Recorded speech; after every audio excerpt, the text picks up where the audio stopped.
La Troisième République en République démocratique du Congo n'est plus un rêve. C'est une réalité à construire au jour le jour. Comme vous le savez, cette République a déjà une base juridique solide. Une mise en route du processus électoral qui est une réussite pour les Congolaises et les Congolais. C'est pour dire que d'un point de vue institutionnel, nous aurons déjà un président de la République issu des urnes, une Assemblée nationale issue des urnes, des assemblées provinciales issues des urnes. Et les députés provinciaux, comme vous le savez, éliront les sénateurs et les gouverneurs et vice-gouverneurs des provinces. Mais les élections n'arrangent pas un pays en soi. Les élections ne constituent qu'un point de départ et non d'arrivée. Pour le moment, ce que nous devons savoir, c'est que les élections nous auront aidés à vider la crise de légitimité.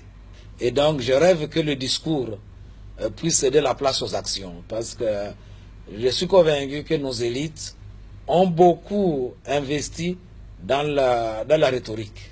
On parle beaucoup, on agit moins. Je pense que nous avons beaucoup de plans. Nous ne pouvons plus passer notre temps à faire des plans uniquement, même si la planification est importante, nous devons passer à l'action. Nous avons longtemps vécu dans ce qu'on appelle la logique de survie. Cette logique voudrait faire croire aux gens que les antivaleurs sont à proclamer comme étant les valeurs. Non, le renversement des valeurs doit y mettre fin. Désormais, entrons dans une logique de la vie. Nous voudrons être au service de la vie, et en étant au service de la vie, désormais, ce sont les valeurs qui vont être les choses à cultiver dans notre société.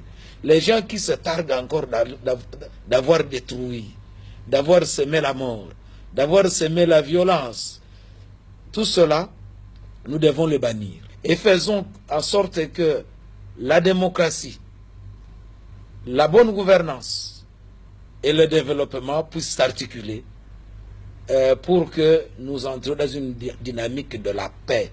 Non pas la paix des cimetières, celle que nous voulons chercher après avoir massacré tous les Congolaises et les Congolais, mais la véritable paix qui vient de nos cœurs, que nous puissions lutter contre deux mots qui ont gangréné notre société, l'arbitraire et l'impunité.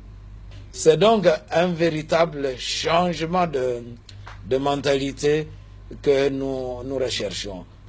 Arrêtons des lectures erronées des relations internationales où nous voudrions des cadeaux que les autres nous donnent. Nous devenons des acteurs sur la scène internationale en misant d'abord sur nos capacités et à compter sur des amis qui viennent pour l'investissement. Je terminerai par quelque chose d'important que j'ai reçu de Monseigneur Emmanuel Catalico, qui est notre père spirituel, d'heureuse mémoire. Il nous avait dit ceci: dans la vie, il faut éviter des gens qui caressent de grands projets sans aucune réalisation. Il faut avoir l'humilité du commencement. Osons commencer et les autres vont continuer avec l'œuvre. Mais au lieu d'avoir dans les tiroirs des projets irréalisables, d'un pays dont nous rêvons, mais que nous ne verrons jamais, ce pays-ci c'est le nôtre, alors commençons à agir au fur et à mesure. Tel est le chemin que je voudrais tout tracer pour notre République. Si vous le voulez, nous le ferons ensemble. Je vous remercie.